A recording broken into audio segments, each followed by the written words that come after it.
Well, listen, Una and the other organizers, thank you very much for inviting me to do this.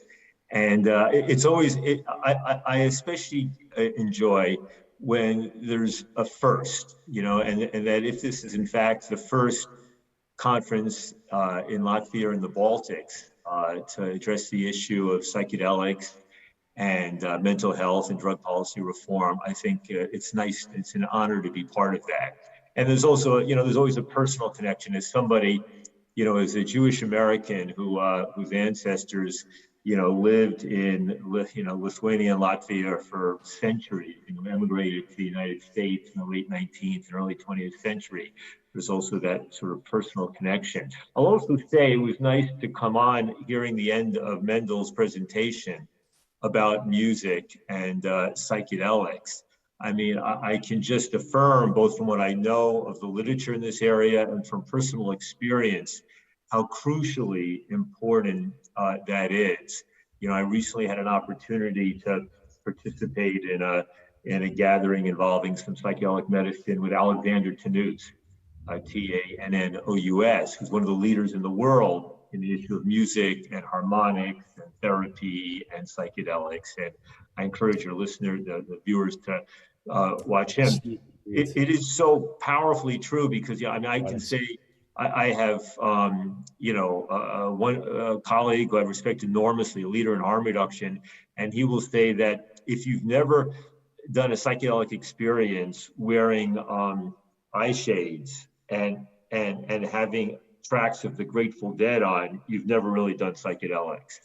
And it's also true, as Mendel was saying, finding the particular music. For some people, things like classical music or opera, or for others, electronic music, for others, whatever, can just be truly profound experiences. And one of my most recent experiences, where I thought the psychedelics were not having much of an effect, and then the leader of the group, who's actually a professor and a researcher in this area, put on some music, and it just catapulted the whole experience into new places.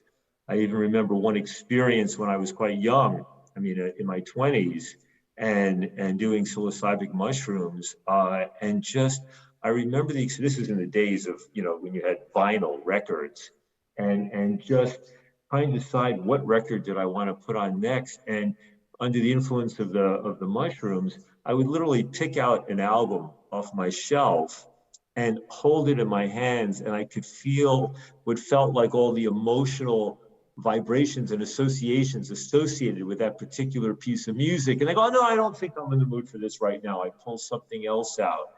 And so, yeah, I think that connection between music and consciousness and psychedelics and therapy is profound. So it's nice to speak after Mendel. I'll also say it's an honor for me to be speaking at a conference together with David Nutt and Paul Stamets and Dennis McKenna. I mean, you really have three of the leaders in the world. I mean, with Dennis and Paul, you know, Paul with mushrooms and psychedelics, and Dennis more broadly with psychedelic research, and then David Nutt, who must be the single leading expert in the world on psychoactive drugs, from psychedelics to the illicit drugs to the legal ones, you know, the former advisor to the British government. I mean, you have really three extraordinary world-class speakers, you know, who will be speaking to you after me. And if you want to hear more, by the way, I mean, for some of you may be aware that in addition to starting the Drug Policy Alliance, for the last year and a half, until a few months ago, I hosted a podcast called Psychoactive. You can see this is what it looks like. It's on all the networks. But you can listen to me interviewing both Paul Stamets and Dennis McKenna on that podcast. And separately, you can turn into David Nutt's podcast, Drug Science, and hear him interviewing me on that one. So, you know, we're all somewhat friendly, and it's a wonderful network. And for those of you who are new to this world, one of the things to appreciate is that it's the sort of world where the level of quality human beings, the percentage of people with really good values and good minds is unusually high. And that may be in part because it hasn't been taken over by mass commercialization and all this sort of stuff, and because it's in its new stages, when in the pioneering phase is when you tend to get largely people drawn for the right reasons to participate in something new. But it means that for those of you who are just entering this area, I think you'll find yourselves in for a treat in terms of meeting people of high character and high intellect as well. So I noticed that this conference, and I'm delighted to see this, is framed not just about psychedelics, but it's about psychedelics and mental health, and also about the broader issue of how we deal with drug use and drug misuse, in addition to other undrug-related areas of mental health in our society. And I think that's crucially important. You know, one of the things that we've seen in the United States and in many other places is what sometimes is called psychedelic exceptionalism.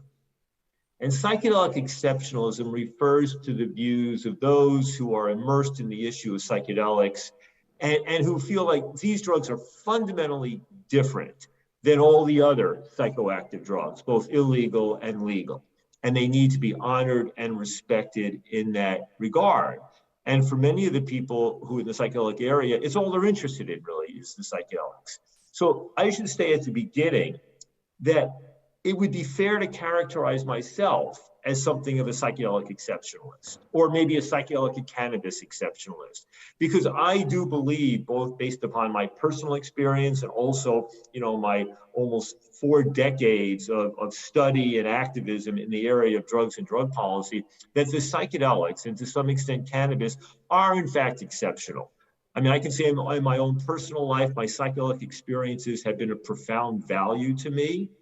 You know, and this goes back to intellectual insights that I've had, emotional insights I've had, other types of experiences, you know, in the emotional, spiritual, sexual, physical realm. I mean, psychedelics really, truly are extraordinary. And I would say that they, you know, have been, you know, the net benefit, although I've had a couple of unpleasant experiences, even those were ones that I believe I benefited from and grew from. So in that sense, I am a psychedelic exceptionalist, and I would lump cannabis in there as well because, you know, cannabis, you know, for me, I've had a good positive relationship with cannabis since I was 18. I've never been a daily consumer. I've used it, you know, on occasion, you know, throughout my adult life.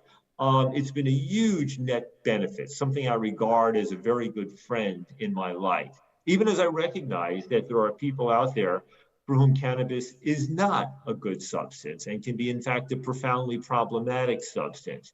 But I know that my experience is more typical of the global experience of people with consuming cannabis.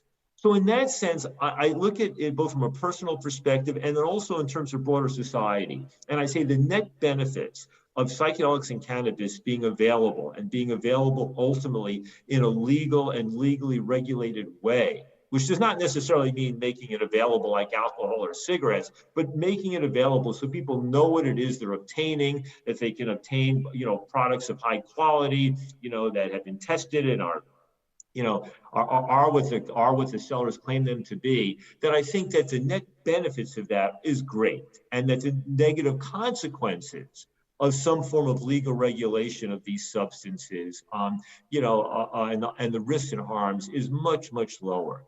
Now, that said, even though I can describe myself as a psychedelic exceptionalist in my own personal life, and in terms of how I see the benefits and risks of legal regulation as opposed to prohibition, that doesn't mean that I look with contempt on all the other substances or the people who use them, right? I mean, obviously the ways in which we will ultimately, you know, regulate cannabis and psychedelics in your countries, in the Baltics, more broadly in my country, the United States, you know, will be fundamentally different than the way we would ultimately regulate drugs like cocaine or methamphetamine or the, you know, heroin, fentanyl, you name it. I think it's important to realize that there is a core principle here, which applies across the entire spectrum of psychoactive drugs. And that core principle is this. I mean, I think it's the core principle that drives most of us who have been deeply engaged in the drug policy reform movement around the world for many decades. It's the principle that nobody deserves to be punished simply for what we put in our bodies if we don't hurt anybody else. That what I put into my body, right, is ultimately not something I deserve to be punished for, so long as I am not hurting other people or putting them directly at risk, like getting behind the wheel of a car when I'm high or things like that. And it means that there is no legitimate basis in science, in medicine, in ethics, even the Bible for that matter, in distinguishing or discriminating against or amongst people based upon the substances we put in our body. There is no basis for saying to a parent, a mother who has two children, who, God forbid, both are addicted to substances, and one is addicted to alcohol and the other one to heroin, or one to nicotine and the other one to cocaine, or to say that, well, your child who's addicted to, alcohol or tobacco, well, that's going to be treated overwhelmingly as a health issue. The criminal justice system will not be involved unless that person gets behind the wheel of a car. But saying with regard to your other kid, the one addicted to heroin or fentanyl or what have you, that child deserves to be punished simply for being in possession of that substance, even if they're just sitting at home. That there is no legitimate basis, as I say, in science, in medicine, in ethics, or even the Bible for making that distinction. And I think that's crucially important. So that doesn't mean that ultimately we will try to regulate these substances in the same way. But it is to say that we should not be making moral distinctions among human beings based upon the substance they put in their body. The basis of making moral distinctions among human beings has nothing to do with what we put into our body. It has to do with the ways in which individual human beings act towards their other fellow human beings. Whether they act in a decent way, in a responsible way, or whether they act in a way which is offensive and exploitative and ultimately criminal in other ways. And I think that pivotal distinction is a universal one. It is ultimately a universal one. And even in those societies around the world which reject the notion that drug consumption and human rights have anything to do with one another, well, ultimately, I believe that this view will prevail, that this view will, in fact, prevail. Now, a guiding philosophy for me has, in fact, been harm reduction. And there are many ways to define harm reduction. There are harm reduction originated as an idea in terms of the idea of needle exchange to reduce the spread of HIV/AIDS, that idea that came out of Western Europe 40 years ago and is now spread around the world and exists not just, throughout Europe and the Baltics, but in Latin America and even in much of Africa and Asia, right? But another way to describe harm reduction is that it's that which lies at the intersection of public health and human rights. It's the one that says, we need to think about all these substances, both in terms of public health and individual health, how these things undermine or ultimately advance our health and well-being as individuals and as a society. Now, the problem with taking a strictly public health approach is that a public health approach to some extent originated centuries ago from the notion of quarantine and dealing with plagues. I mean, the public health approach ultimately says we have to do everything possible to protect society, even if that means having the most severe controls on human freedom and movement, we will do that. Well, harm reduction says you take the public health approach, the one that seeks to reduce the cumulative negative health consequences, of particular activities or substances or foods or whatever, and say the government has a responsibility to regulate these, in a responsible science-based way, but you link that with the human rights approach, one which says that ultimately there has to be some element of freedom and choice for individuals, as citizens, as human beings, and that it doesn't mean that a public health approach, which in the case of drugs is oftentimes fused with a criminal justice and moralistic approach, right? It doesn't mean there should be no limits on that we have to balance these things. And that ultimately, if you want to define what is the optimal drug policy, well, the ultimate drug policy is not one which most effectively reduces drug use as much as possible. It's not one which arrests as effectively as possible those people engaged in that. It's not one which goes after the traffickers and leaves the users alone. I mean, that's a little closer to the end result, but it's not that. The most effective drug policy is the one which seeks to accomplish two objectives. It seeks to reduce the harms, the cumulative harms of psychoactive drug use at both the individual and societal level, to reduce the suffering, the pain, the addiction, the torment, the problems that result from the problematic use of drugs as much as possible, but that also tries to reduce the negative consequences of the government's drug control policies, which oftentimes still are government prohibitionist policies, right? It's one that says, people can harm themselves by the misuse of synthetic drugs and heroin and cocaine and alcohol and tobacco and what have you.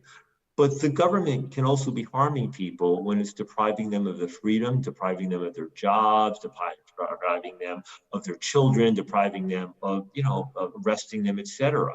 And it's also to say that to the extent the government focuses on suppression of illicit drug markets and spend huge amounts of money in that area, rather than spending that money in more productive areas that can help human beings, that's not a good trade-off. So for me, the ultimate drug control policy, the best one, is the one which most effectively combines and integrates the reduction of the harms of drugs and the reduction of the harms of drug control, drug prohibitionist policy.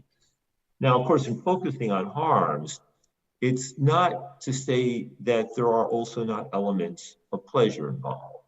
We know that most people use most psychoactive drugs because they perceive some benefit from doing so. And that benefit is not just holding off the negative consequences of addiction, right? It's because we derive, we drink for all sorts of things, right? And I think a society which tries to reduce alcohol use as much as possible is making a mistake, right? It's about trying to reduce the harms of alcohol consumption, but acknowledging the pleasures that are out there. I think the case of psychedelics and of cannabis, but even of the other drugs, where it's much harder to balance those things, right? The element of pleasure, the element of satisfaction, the recognition that even people who get addicted to these substances and develop a very problematic relationship with them, and a relationship that sometimes puts those around them at risk, at the same time acknowledging that even when people are successful in putting an addiction behind them, that they still feel some sense of loss, still that loss of the comfort, of the pleasure that they derive from the use of these psychoactive substances. So, acknowledging that we as human beings seek to derive pleasures from these things, we can't forget about that. And I think that, when we think about how ultimately, if you think about it, there's never really been a drug-free society in human history, more or less. Human beings have been discovering and devising all substances, from plants, from fungus, from synthetics, whatever, to alter the consciousness, forever, really. And so the real challenge for us is not how do we minimize this as much as possible, nor is it how do we most effectively keep these drugs away from our children, because to some extent that's ultimately an impossible objective. There is no effective way to be able to moat or a wall between those drugs and our kids or those drugs in our society. Ultimately, the real objective of drug policy is to accept that these substances cannot ultimately be eradicated or suppressed, and instead to learn how to live with them so they cause the least possible harm, and in many cases, the greatest possible benefit. Now, with respect to psychedelics, I'm just going to speak very briefly about this, because when you're having, Paul and Dennis McKenna and David Nutt on, these guys are far more expert than I am. But the fact of the matter is, it's important to realize that this psychedelic renaissance that's happening in my country and a growing number of other countries around the world, and that will inevitably come to the Baltics as well. And that's why I'm so grateful for the organizer of this conference organizing this event. It's real. The potential of these things are real. And that potential is grounded not just in the personal experiences of tens of millions of human beings and of thousands or tens of thousands of therapists who have seen these benefits, right? And this potential is not just in the medical side, although the medical side is really helping to move this stuff forward now, but it's also even in the context of people using these substances in a responsible way outside medical settings, right? While recognizing some of the risks of using these substances outside medical settings, right? But, we keep in mind, and it's not brand new. Remember, when there was a previous psychedelic kind of renaissance or a psychedelic opening that happened back from the 1950s and 1960s, when hundreds and hundreds, if not thousands, of scientific studies were published in the journals about the potential medical benefits of psilocybin and LSD and some other substances, right? And there was a widespread awareness that these things could be helpful in dealing with addiction and depression and pain and terminal illness and a whole range of other mental health conditions and even potentially physical conditions, right? And then, of course, what happened was, it all got essentially buried. I mean, we entered into the dark ages of psychedelic thinking and research from the 1970s until about 10 or 15 years ago. The psychedelics got swept up in the drug war. And one can blame Timothy Leary and his, drop in, what is it? Tune in, turn on, and drop out, or whatever, famous phrase, and the ways in which it became part of the counterculture. But it makes much more sense to blame Richard Nixon, who played a pivotal role in making sure psychedelics were part of the global war on drugs, that he was playing a pivotal role in taking to a new level back in the late 60s and 1970s. So there is this, I remember there was a wonderful book by Lester Grinspoon and James Bacalar called Psychedelic Drugs Reconsidered. That was my education in this field back in the 1980s. And it was a wonderful survey of the literature going back that had happened back at that time. But what's going on now, where you see, if somebody had said to me, he said, can you imagine that in the year 2023, that Harvard University and Yale and Columbia University and Johns Hopkins and the University of California and New York University and the Langone Medical Center and Baylor University in Texas and universities in Florida and Alabama and University College London and universities in Switzerland, and will all have dedicated research programs focusing on psychedelics and the potential benefits of psychedelics for dealing with mental health and a range of other conditions, I would have been flabbergasted. But that, in fact, is what's happening now. These same university institutions that would have scoffed, that would have laughed that they would ever have a psychedelics research institute,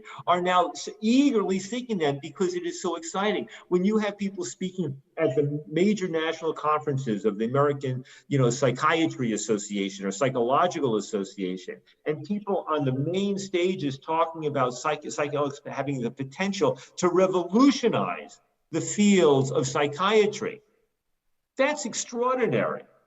When you have in my country now, not just left liberal politicians, but leading right-wing politicians who are supporting research into psychedelics. The former Republican governor of Texas, Rick Perry, who tried to run for president and then became Donald Trump's Secretary of Energy.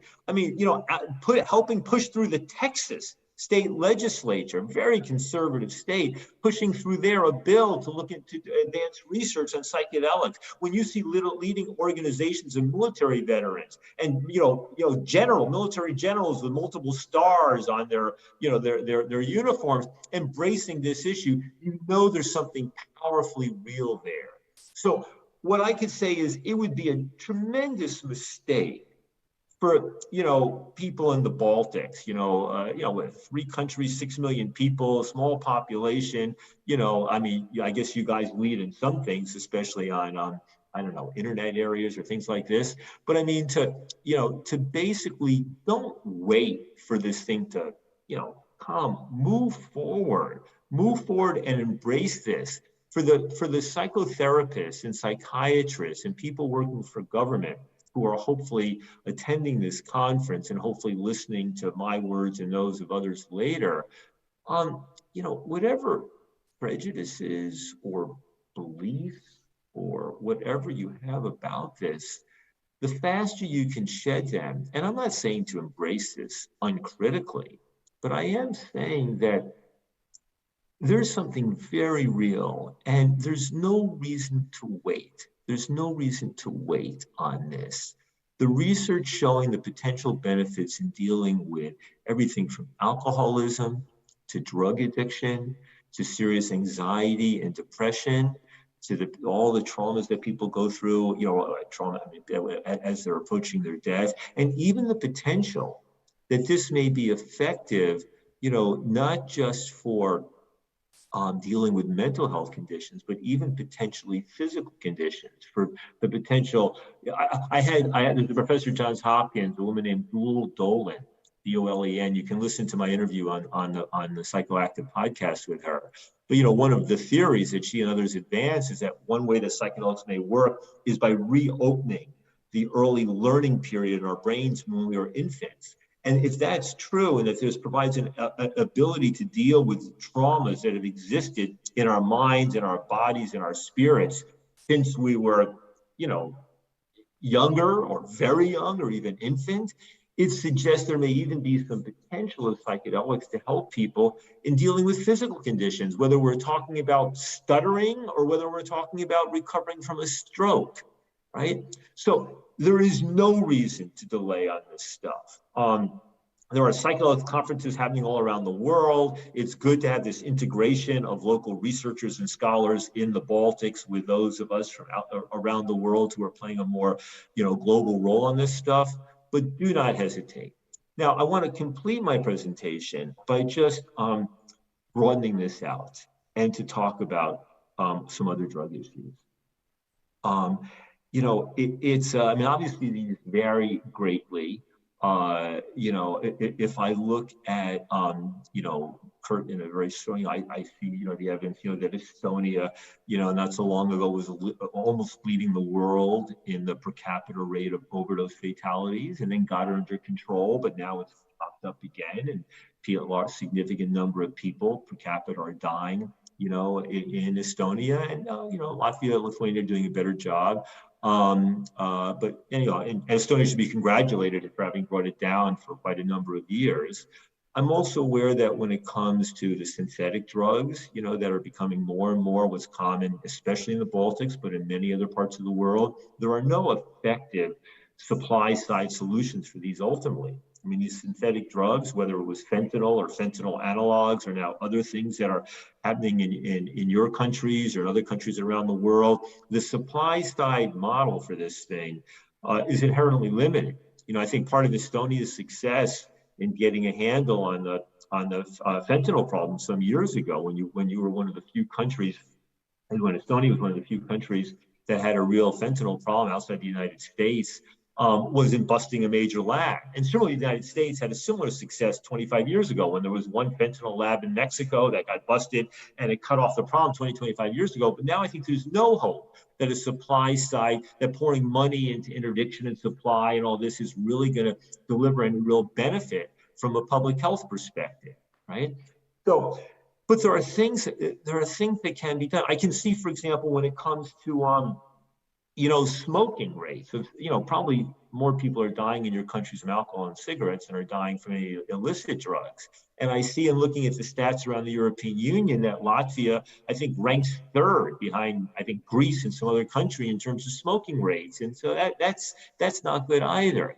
So there's a question I've been asking my audiences when I speak in the United States, and I think it has some relevance in the Baltic context as well. I'll ask the question if I'm speaking in front of a group of people talking about cannabis or psychedelics or people in recovery or other issues. I'll say, how many of you support the notion of needle exchange programs, of providing legal access to sterile syringes in order to reduce the spread of HIV/AIDS? And most people will raise their hand, right? And then I'll ask the question, how many of you who are old enough would have said yes to that question 20 years ago, or 25 years ago, or 30 years ago, when these programs were already quite commonplace in Western Europe and Australia, Canada, but were not so commonplace in my own country, or I think in your countries, or a range of others. And of course, a lot of hands go down. And I then make the point that there's a cost to a slow learning curve, that the number of people who died unnecessarily and contracted this disease unnecessarily because our learning curve on harm reduction vis-a-vis HIV, AIDS, and drug use was slow, right? That was a cost. And we should not be so easy on ourselves in accepting these costs. Well, now, people like to see ourselves as enlightened. Probably most of you see yourselves as enlightened. But the question becomes, where today is our learning curve slow? Where today is our learning curve slow? And so I'll tell you, in the United States, I start off by looking at the issue where we had 100,000 fatal overdose fatalities just last year, mostly involving fentanyl or fentanyl in combination with other drugs. You guys are not doing as poorly as we are in the United States, but it does say what's ultimately the solution here, since the supply side won't work. I mean, obviously scaling up programs to allow methadone and buprenorphine makes sense. Obviously looking at things like when the Western European countries and Canada introduced heroin prescription programs makes sense. But it also means looking at the ways when you have a committed group of people committed to using illicit drugs or using certain types of drugs that they can only obtain on the black market. What are the ways in which you bring those people out of the black market and say, if they're going to use no matter what, whether it's legal or illegal, and it doesn't make sense to be throwing them all in jail from a fiscal or human perspective, how do we make these substances more widely available in a way that does not present a broader risk to the broader public health, right? There's another issue, and I don't know if you have this issue in the Baltics, but in the United States, we had a huge problem 20 years ago with the pharmaceutical companies over promoting their pharmaceutical opioid drugs, right? And that helped to get the whole overdose problem going in the United States. But now the pendulum has swung so far that we have a different problem, which is the underprescribing of opioid medications and taking people who have been successfully stabilized in opioid medications for chronic pain and forcing them off of it, forcing them into lives of pain, sometimes to suicide, forcing them to the black market. And it is to say that how we deal with the phenomenon of chronic pain in our society is something that requires evidence-based, humane approaches, right? Now, thirdly, and this is the one I want to really just push on you, one of the issues I've become most interested in since stepping down from running the Drug Policy Alliance 6 years ago is the issue of what we do about cigarettes and addiction to cigarettes, which, as we know, 70 million people around the world are going to die prematurely this year from smoking cigarettes. It's almost 500,000 in my country. Well, there was a technological breakthrough a number of years ago, which was the invention of e-cigarettes. Now, e-cigarettes, if I could snap my fingers and right away, all the people who were smoking cigarettes were to switch to e-cigarettes or these heated tobacco devices or these snus-like things like they use in Sweden, the nicotine pouches, right? It would represent one of the greatest advances in public health in terms of years of lives saved and human lives saved in human history. It would be remarkable for the simple reason that these things, e-cigarettes and the heated tobacco products and the nicotine patches, the snus-like things, are between 85, 90, 95% less dangerous than cigarettes. What kills people with cigarettes is not the nicotine. Nicotine hooks them, but it's the cigarettes, the tars and the other things, and the burning and the combustion. That's what makes these things so deadly. Yet in my country, and I think in yours as well, if you ask the ordinary person, which is more dangerous, cigarettes or e-cigarettes, a substantial majority say that e-cigarettes are as or more dangerous than combustible cigarettes. In other words, they believe something which is fundamentally false. A majority of people believe that nicotine is what causes cancer. But nicotine doesn't cause cancer. Nicotine is addictive, but it doesn't kill you. In fact, nicotine, depending upon the form you take it on, can be a relatively innocuous substance, not all that much more dangerous, than coffee. It's why nicotine patches, or nicotine chewing gums are so common in trying to deal with cigarette addiction, but not nearly as effective as e-cigarettes or the snus or these other things in helping people quit. In my country, a majority of doctors are ignorant around these things. So it is to say that as we seek to enlighten ourselves about the most effective way to deal with the ever-growing array of psychedelic substances, psychoactive substances, both legal and illegal, new and old, in our society, we have to constantly be challenging ourselves to say, what's the true evidence? Right now, the greatest thing that can be done vis-a-vis psychoactive drugs to reduce death and suffering would be to incentivize both the producers of tobacco and nicotine products and the consumers to shift as rapidly as possible from combustible cigarettes to non-combustible forms of nicotine for people who cannot or will not quit, right? It also is to say in the same vein that when it comes to psychedelics, there's no reason to wait in trying to pursue the research and the consequences of this research. Ultimately, we all want to live in societies which minimize the harms associated with drugs, but also maximize the potential benefits that these substances can bring into our lives. That's what it means to embrace drug policies grounded in science, compassion, health, and human rights. Thank you very much, and happy to take questions in the time that's remaining. Thank you, Ītan. We have one question about heroin.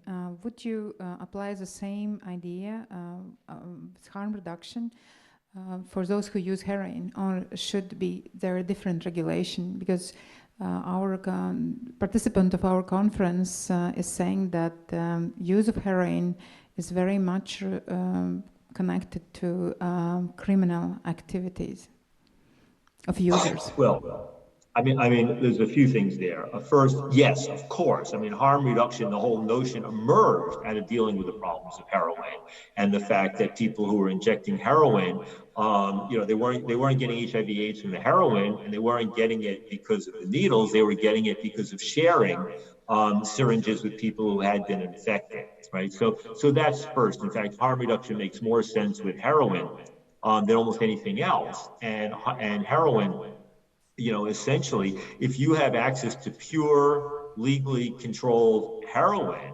remember, heroin is called, the chemical name is diamorphine, and it essentially becomes morphine when it enters the human body. Heroin is used as a medicine, right? It's a different way, it feels different than morphine, but that's essentially what it is. It's also the case that if you have access to a clean legal supply, you can take heroin every day if you have a stable dose, and you can live to be in your 90s. Heroin doesn't cause cancer. It doesn't cause heart disease, right? You can drive a car. You can have a relationship. You can work. You can own a business. I mean, the fact of the matter is, unlike alcohol, which can destroy your liver, or cocaine, which can damage your heart, or cigarettes, which can cause, your lungs and everything else, heroin doesn't do that. The reason there's a link between heroin and criminality is because heroin is illegal, right? If heroin were legally regulated, I'm not saying to sell it over the counter like booze, like alcohol, but if heroin were legally regulated, there would be essentially no connection between heroin and crime. Conversely, if we went in the direction of ultimately criminalizing cigarettes, which you see some countries creeping towards, to ban cigarettes or to ban cigarettes that have any meaningful amount of nicotine in them, you will see the emergence of a tremendous relationship between nicotine, tobacco, and crime. So understand that drug-crime connection has everything to do with the policy and essentially nothing to do with drugs. The real challenge with harm reduction is when it comes to stimulant drugs. Harm reduction makes sense with most drugs, switching from combustible tobacco to non-combustible nicotine, switching from illegal heroin to methadone or buprenorphine or legally regulated heroin, as you now have with the heroin clinics in Western Europe and in Canada. With the stimulants, it's harder, with amphetamine, methamphetamine, the others, because of the nature of use. But it doesn't mean, even with the stimulants, harm reduction means a lot. It's all about trying to reduce the harms associated with these particular drugs. And I should say also, my understanding is in the Baltics, as in much of the rest of the world now, heroin is more or less becoming much less common. And the problem is fentanyl and fentanyl analogs and now new synthetics. I mean, I think I've heard both, all sorts of people, both from drug treatment and from drug enforcement, wishing for the good old days when the problem was just about heroin or about, the types of opiates that were made from people's poppy fields, in the backyards of, in the Baltics and Russia and Poland and what have you. We're in a new world with synthetics that make, heroin look, almost like not so bad in comparison with what's going on today. We have a question regarding cigarette alternatives. It's true. Just do you moderate that young generation doesn't get hooked on delicious puffs and smoke and legislation regarding e-cigarettes? Should we have a special legislation on this or not? That's a question from... I think you need responsible regulation, right? One needs to make sure that, nobody wants young people consuming nicotine in any form. It's also true that the consumption of cigarettes in my country and some others has come down dramatically. And it's almost impossible to explain the reduction in cigarette use among especially young people without pointing to the fact that the popularity of e-cigarettes and vaping among young people helped bring that down. Now, it's also true that there are young people starting to vape, even without having ever tried cigarettes. But understand that when one makes e-cigarettes, and not just e-cigarettes, but also like the snus that comes out of Sweden, and now the non-tobacco nicotine pouches that are available, or the heated tobacco products, which have become very popular now in Japan and Korea and some parts of Russia, East Europe, and even other countries, that these things are so dramatically safer than cigarettes. We really need to reduce the number of people smoking as much as possible, and understand that when one adult who's unable to quit nicotine switches from cigarettes to switch to a non-combustible form of nicotine, that from a health perspective is dramatic. Conversely, the risk to young people of using e-cigarettes or these pouches, it's not healthy. You don't want them to do it. But from everything we know so far, the potential harms to them are relatively moderate. The other thing is most young people who try these e-cigarettes, other things, are not going to stay with them. They'll drop them. And that, yes, there is a small percentage who continue to use these things, and that's unfortunate. But it's worth looking at the experience with snus in Sweden. Sweden succeeded in bringing its rate of smoking among men down to the lowest level in the world. Right? And it did this because people effectively switched from using cigarettes to snus. Now, I said men because men were more likely to take up snus than were women, although now more women are doing so. But what's happened in recent decades is you now have young people who start using snus, the nicotine pouch, without ever having smoked cigarettes. So you think, oh, that's terrible. Young people are using these things. It's not just former smokers. But now this has been going on for long enough that you actually have, population-wide studies and evidence showing that when you compare the health of people now in their late 20s or 30s who have been using snus for 5, 10, 15 years with the health of people who have never consumed nicotine products, you see essentially no difference or virtually no difference between them.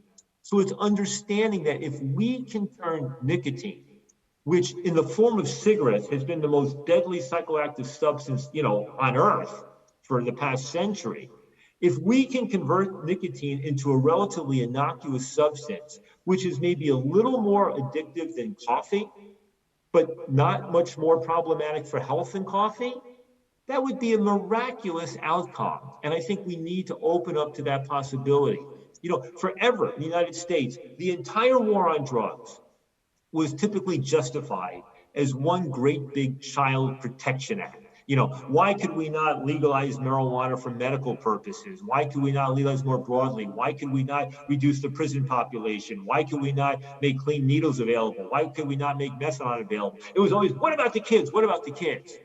And in fact, all of these drug wars were doing nothing to protect the kids. In fact, in my country and most others, it was typically adolescents who had the greatest access to psychoactive drugs, no matter what the government's policy, right? And so now to see the same kind of war on tobacco, war on nicotine being justified as to protect the kids, when once again, it's not really protecting the kids, I think is a gross mistake. So yes, regulate it, make sure these devices are effectively regulated, make sure that the machinery, the substances that are being used to do these things, are effective, are as unharmful as possible. But the emphasis has to be on incentivizing the producers and the manufacturers and distributors, as well as the consumers of nicotine products, incentivizing and coercing them to move as quickly as possible from combustible cigarettes to non-combustible forms of nicotine. And that more than anything. By the way, a little aside, in the United States, the National Institute on Drug Abuse, which is a highly politicized research funding agency providing the majority of all drug research funding in the world, it refused to fund any psychedelics research forever and ever, except for some with ketamine, which is a legal drug. Finally, 2 years ago, they funded their first grant, and it was to Johns Hopkins, to the project headed by Professor Matt Johnson, and it was to study the efficacy of psilocybin, I think it is, of psychedelics, in helping people quit smoking. There had been a preliminary pilot project which showed that psychedelics were more effective than any other intervention in getting people to successfully stop smoking and stay quit. And so, in talking about tobacco harm reduction and the value of non-combustible nicotine, at the same time realize there are all sorts of other methods, and that psychedelics hold great potential, it seems. Now, there's only a few studies so far, but great potential in helping people put an addiction, to nicotine behind them and potentially to alcohol. And then, of course, there are drugs like Ibogaine, which has that extra special property, in that not only does it help people rethink the relationship, rethink a destructive relationship to a drug, it also seems to be able to get people to quit, and without going through sometimes very difficult withdrawal symptoms. Thank you, Ītana, for a brilliant presentation. And I think David Nutt is already waiting, and I will be happy to say some words about him. Thank you, Ītana, once again. Thank you very much. Hi, David, and take it away.